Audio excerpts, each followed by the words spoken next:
हकीम लुकमान के औरतों को खास मशवरे। रोज एक बाल उखाड़ने से बाल लंबे होंगे।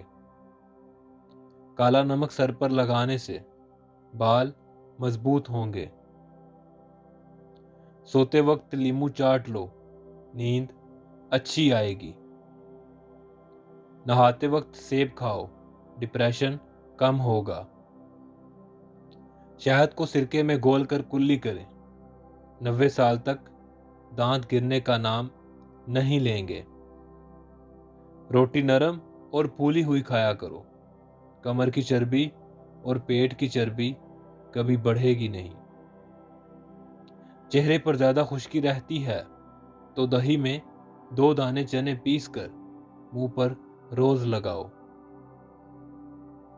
पेट में दर्द रहता है तो दही निहार मुंह खाओ। दही और आड़ू एक साथ खाने से पेट के सारे कीड़े खत्म हो जाते हैं।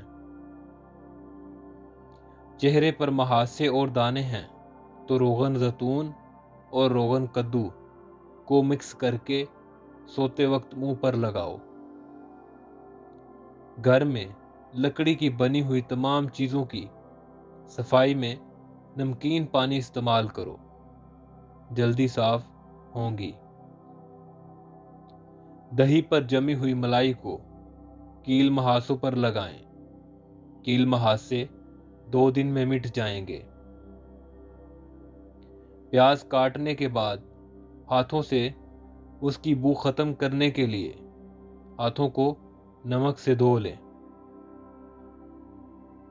अगर आप 11 घंटे से ज्यादा बैठे रहते हैं तो जान लें कि 50% उम्मीद है कि आप 2 साल में बीमार हो जाएंगे।